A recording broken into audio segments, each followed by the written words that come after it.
Wow, I can see a sea of faces that are floating away down the back end of the room there, so feel free to move forward if you want to. Now, I've said I'm switching my shoes on. Now, this is a brilliant view of the future, isn't it? Because essentially, I thought VR Connect, why not have as much connected stuff as possible? So I've worn my connected shoes. Now, they're not connected. They are actually supposed to be connected to my phone and talking to each other, and for all intents and purposes, please ignore the fact that they are not delivering the future just yet. Right, so my original talk was all sorts of different titles that were quite positive about VR, and what I don't want you to think is that anything I say today is being negative about how amazing VR is. Now, I will be quite critical, and I usually am, and the main reason I do that is to keep you all on your toes. I spend a lot of my time reviewing all sorts of amazing gadgets and future technology and working under the radar with all sorts of the likes of Apple and Google and Microsoft, and you know, there is amazing stuff there. But if we don't tell it like it is, then we'll fall into the problem of amongst ourselves all saying everything's amazing. And then we unleash it on the outside world, and we find that when real people, consumers, get their eyes and ears and heads inside something like VR, we find that it isn't as amazing as we thought. And we lose that opportunity to get as far forward as we possibly could be. So, Brandwidth, so I'm head of innovation at Brandwidth, and as you can see, we do lots more than VR. We've worked in VR for a long time now, but it's about that genuine user experience, and from large-scale events to getting the first iPad app out on the day the iPad came out, to getting first Apple Watch app out on the day the Apple Watch came out, to large holographic configurators, which we did 10 years ago. So to then do that kind of thing in VR, you know, we're very hot on world firsts, and this is all amazing. It is amazing, but it's amazing on a new platform. So we need to get realistic about what we're doing and add some value and make sure, you know, the value we were adding here was that there was no other way to do that, to configure something that looked like a full-size car floating in front of you. You know, that was stunning.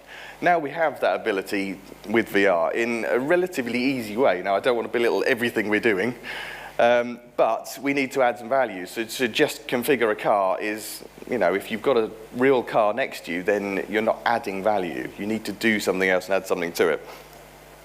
And then as far as VR is concerned, 18 years ago we did our first piece of VR, and that's not been continuous. We've done other things in between, but you know, we've built amazing 3D and VR environments for Star Wars, for Doctor Who, for music environments, all sorts of amazing stuff. But that's just to make sure that I'm actually relevant to what I'm talking about here.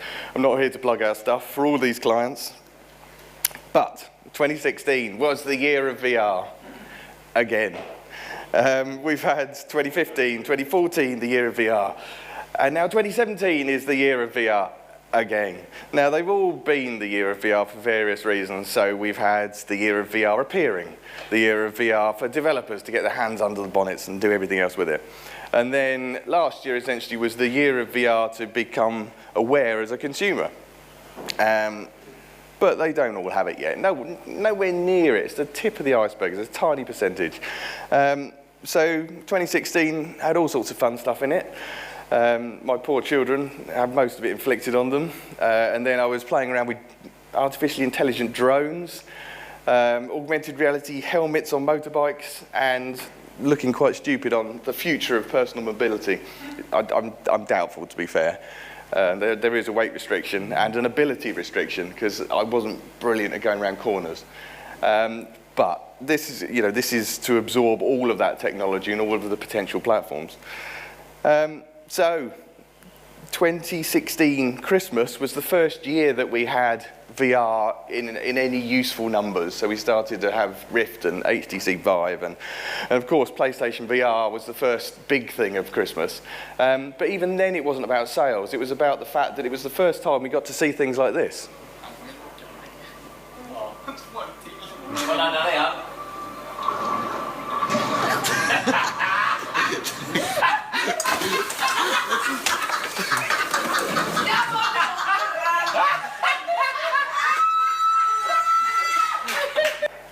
And we'll see so much more of that. Because, you know, the thing is about VR is our audience hasn't got a clue what to do with it.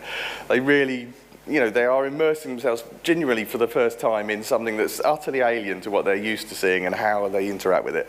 And quite clearly, the thing that came out of Christmas this year was not the sales. It was that ripple effect of people talking about VR and talking about other people owning it and experiencing it. So, we're getting there. But by far, my favourite VR fail from 2016 was good old Ronnie.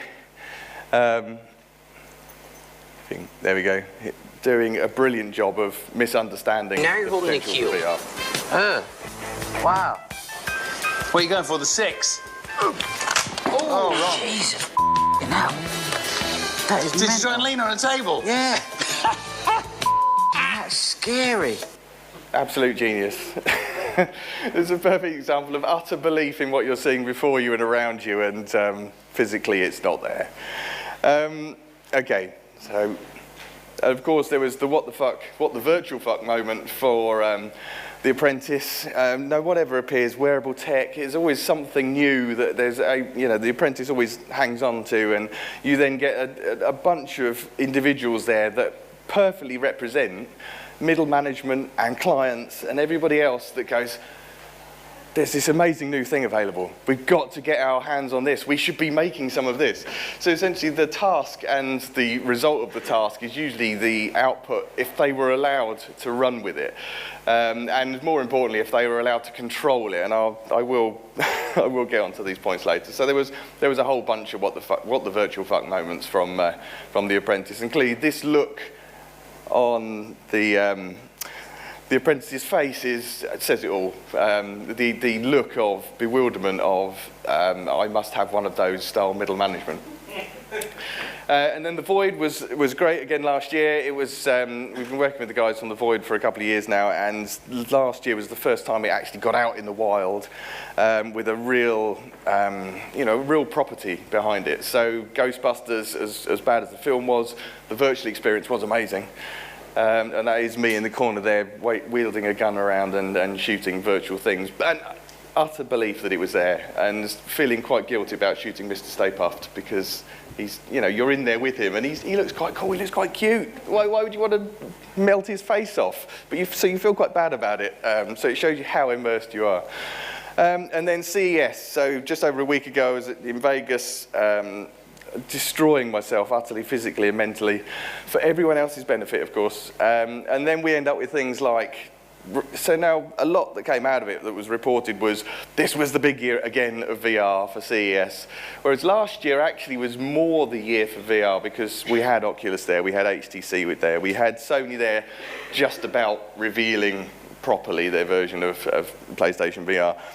This year, none of the big guns were really there in strength. It was almost as if they'd moved on and it was out and unleashed and in the wild. And we had more robots and self-driving cars than we did VR. Insta360 Pro camera, promising stuff. That was kind of revealed for the first time. And then I was using augmented reality to fly drones around, which out in the desert, you wouldn't say no. Although it does sound more exciting than it actually was. So, some of these things, some of these figures, some of these slides you'll have seen at some of my other talks, but the reason they are in there is because they are so relevant. And the points that I want to make here are points that have not stuck yet. So, by 2022, VR worth 100 gazillion pounds. Now, the reason I've said that is because people are just saying numbers right now. 20 billion, 50 billion, 100 billion. It means nothing if we don't create great stuff. It will go away. You think about your phones now. If we just said, like Nokia did back in the day, although ironically they've just released a new phone, they left it as a phone because they assumed people just phoned each other.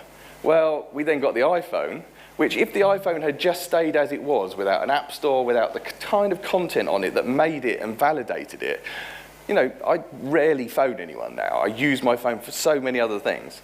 Now, VR has to be relevant, has to contain content, has to be as amazing as it potentially can be. Otherwise, these figures mean nothing. That figure means everything, of course. Now, this is still relevant. I'm still passionate about this. Stop making shit up. Now, the next slide is all the shit that's being made up. So, Mixed reality, I still have a personal bugbear about this, and I'm quite happy to discuss this with anyone. Mixed reality, augmented reality, virtual reality. Now, if you ask someone to explain what augmented reality is, they will probably explain what someone else is saying mixed reality is.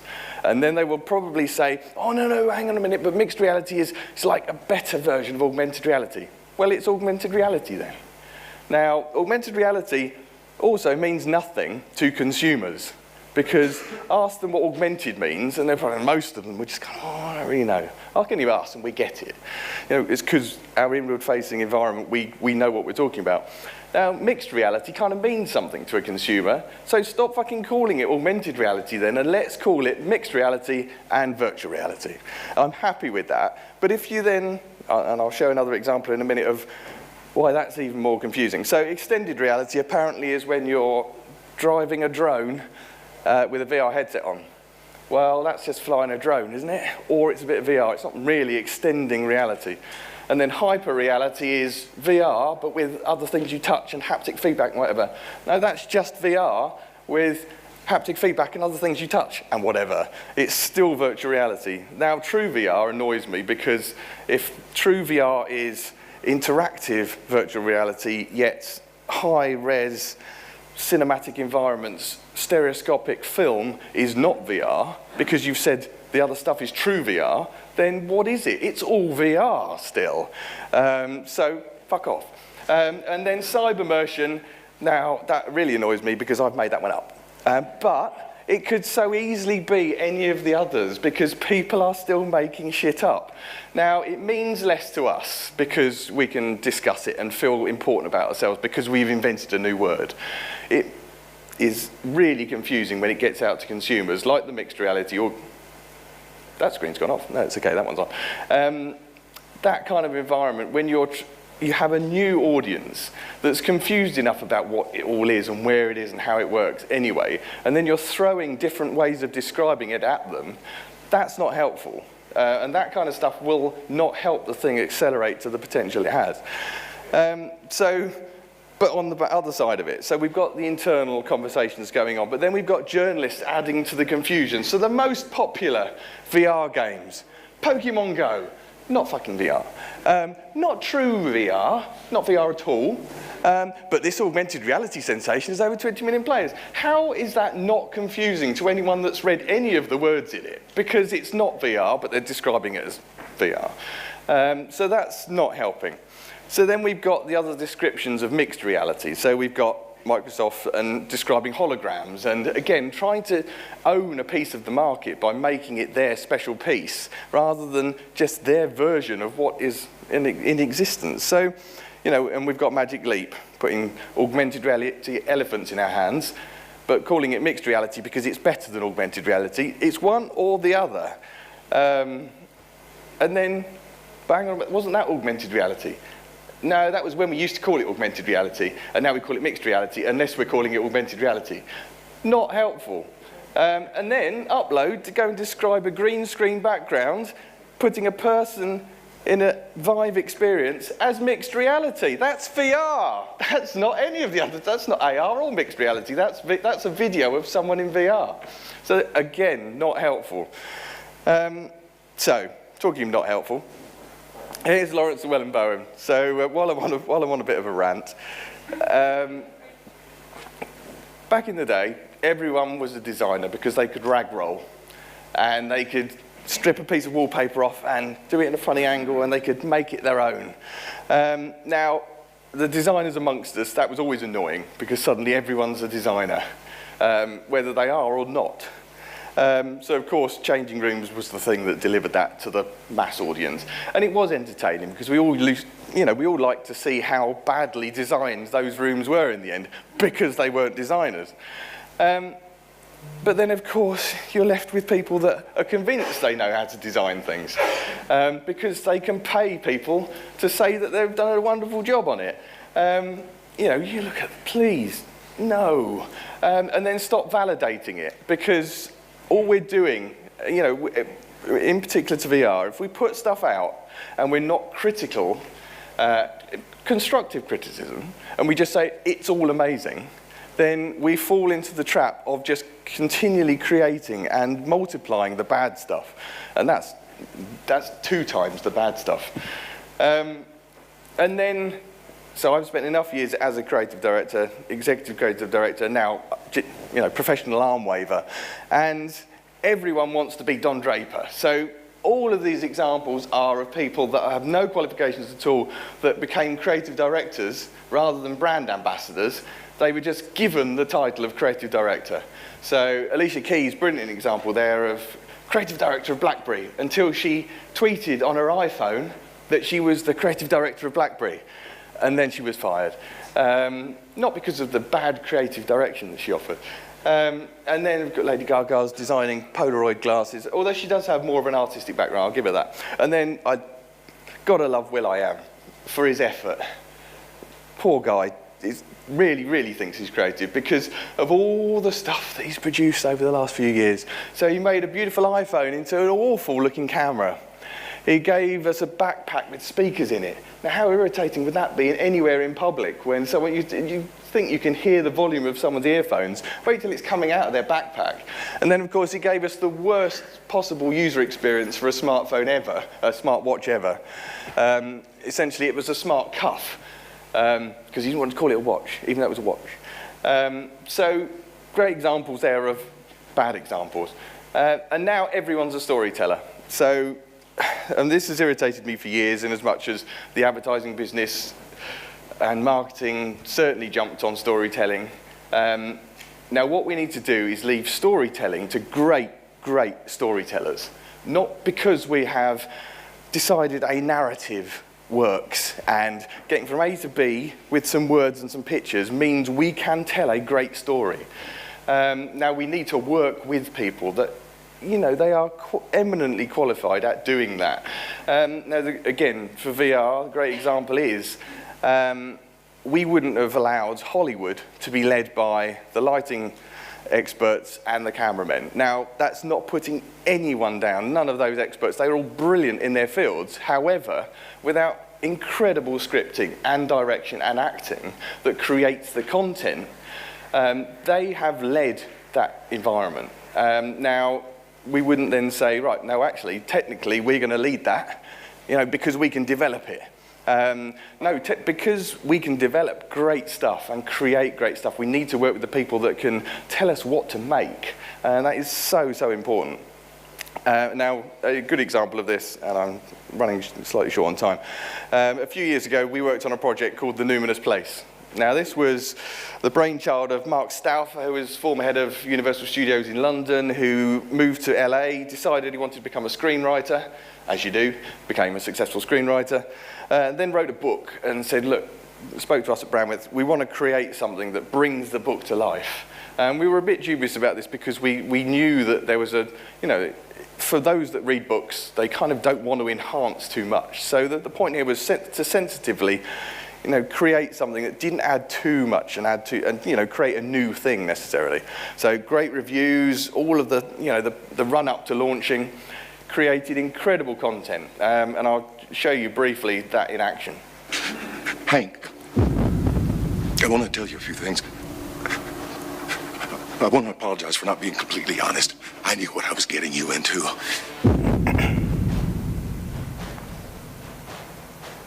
My daughter will explain. You can trust her, but don't trust anyone else, Hank. No one. The church was here long before the scientists and their machines. A supernatural thriller set to revolutionize storytelling. Share the chilling journey to the afterlife and back. Reveal the greatest conspiracy of all time. None of us are who or where we think we are. Hold on to your seat and open your mind. The book just evolved.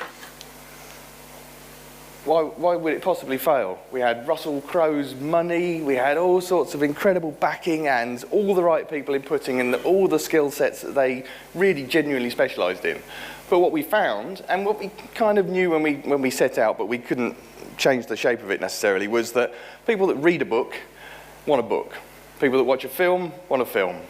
Now, this is particularly relevant to VR. At the moment, we are going through that experimental phase where we're seeing what works, and we need to do that, but we need to be realistic about the audience.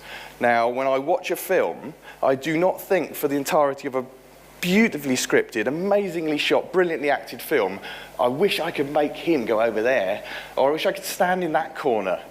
Now, that on its own is a brilliant film.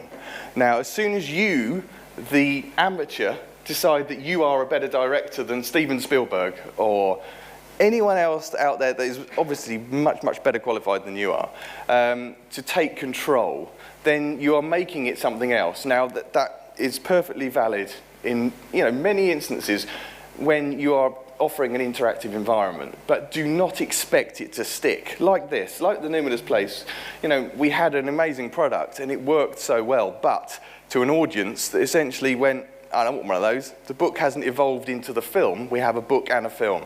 So be so aware of the potential for what we're creating. Games will always work for gamers. Film will always work for anyone interested in those kind of visual arts. Now, what we do in between, we have to add value, and we have to do it for a reason, rather than just saying it should be what it is. So in conclusion, as my clock's actually run out, so VR is not the future of film. It's not the future of gaming. It's a future. And this is so important. VR, in our isolated little bubble, we need to make sure we work with all of those other platforms. We're not replacing those platforms. We're working with them, complementing them, using them to promote the great stuff we do in the middle. And to do that, you need to collaborate. You need to work together with all of those amazing designers that aren't, not the ones that aren't designers, the real creative directors, the real storytellers, the genuine storytellers, not the ones that just say they're a storyteller because they've said some words. Thanks.